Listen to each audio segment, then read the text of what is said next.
तो महाराष्ट्र में स्थानीय निकाय चुनाव से पहले ईडी भी एक्शन में नजर आ रही है। आज प्रवर्तन निदेशालय की टीम ने वसई विरार के पूर्व नगर निगम आयुक्त अनिल पवार और उनके सहयोगियों के ठिकानों पर मनी लॉन्ड्रिंग के एक मामले में छापेमारी की थी।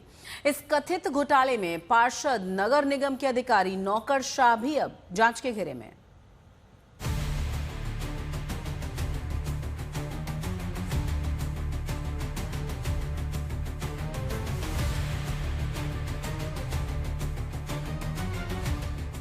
ईडी यानी प्रवर्तन निदेशालय की टीम ने वसई विरार के पूर्व नगर निगम आयुक्त अनिल पवार और उनके सहयोगियों के ठिकानों पर मनी लॉन्ड्रिंग के एक मामले में छापेमारी की।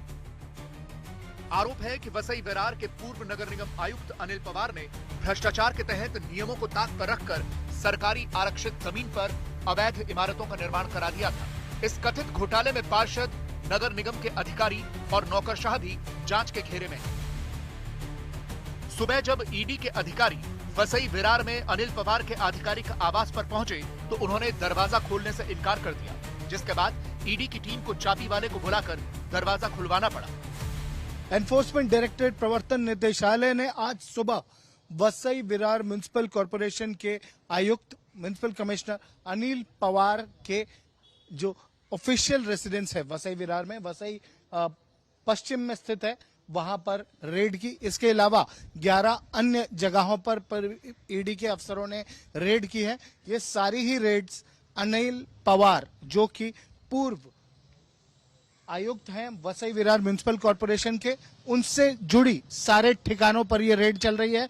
आपको बता दें कि ईडी के अफसर जब सुबह 7 बजे इस घर पर पहुंचे, जो कि अनिल पवार का घर है, अनिल पवार अपने परिवार के साथ यहीं पर रहते हैं। अनिल पवार का कुछ दिनों पहले ही, परसों के दिन ही ट्रांसफर ऑर्डर आया है, पर अभी भी वो इसी घर में रहते हैं। उन्हें यहां से ट्रांसफर कर, वसई विरार से ट्रांसफर कर थाने में, एसआरए में ट्रांसफर किया गया है।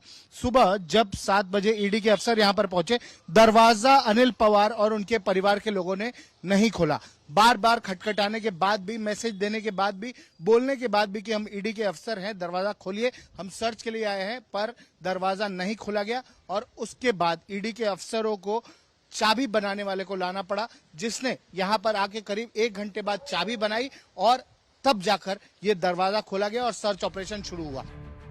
भ्रष्टाचार के जरिए वसई विरार शहर की स्वीकृत विकास योजना के तहत निजी भूमि और डंपिंग ग्राउंड के लिए आरक्षित सरकारी भूमि पर पिछले कुछ समय में 41 अवैध इमारतों का निर्माण किया गया था। आरोपी बिल्डर और डेवलपर्स ने धोखाधड़ी करके लोगों को अवैध इमारतों को बेच दिया था। हाईकोर्ट के आदेश पर सभी 41 अवैध इमारतों को ध्वस्त कर दिया गया था, जिससे 2500 परिवार बेघर हो गए थे। सवाल है कि धोखाधड़ी का शिकार हुए इन परिवार वालों की सुध अब कौन लेगा? ये जो पूरा मामला है वसई विरार के जमीन घोटाले का मामला है। वसई विरार में करीब 60 एकड़ की जमीन, जो कि सीवेज ट्रीटमेंट प्लांट और डंपिंग ग्राउंड के लिए रिजर्व रखी गई थी, उस जमीन को इलीगल तौर पर बिल्डरों को बेच दिया गया। बिल्डरों ने वहां पर 40-45 बिल्डिंगें तक बना दी। पिछले साल बॉम्बे हाईकोर्ट का ऑर्डर आया। बॉम्बे हाईकोर्ट का ऑर्डर आने के बाद 41 बिल्डिंगें, जो इलीगल बिल्डिंगें इस भूखंड पर बनी थी, जो कि रिजर्व भूखंड था, उससे तोड़ा गया। 2500 परिवार बेघर हो गए इस घोटाले की वजह से। 2500 परिवार बेघर हो गए इस पूरे घोटाले की वजह से। करोड़ों रुपए का यह घोटाला है। और इसी में मई के महीने में रेड्डी नामक जो डिप्टी डायरेक्टर टाउन प्लानिंग थे, उनके यहां भी रेड की थी ईडी के अफसरों ने। इसके अलावा गुप्ता नामक जो पूर्व कॉर्पोरेटर थे वसई विरार के, उनके यहां पर भी रेड की गई थी और दोनों के यहां से बड़ी मात्रा में कैश बरामद हुआ।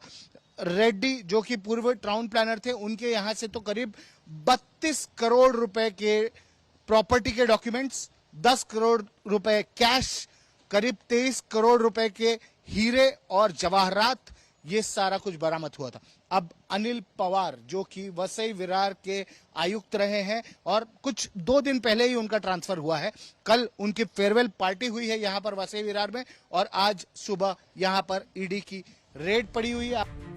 वसई विरार के पूर्व नगर आयुक्त अनिल पवार का परसों ही तबादला हुआ था।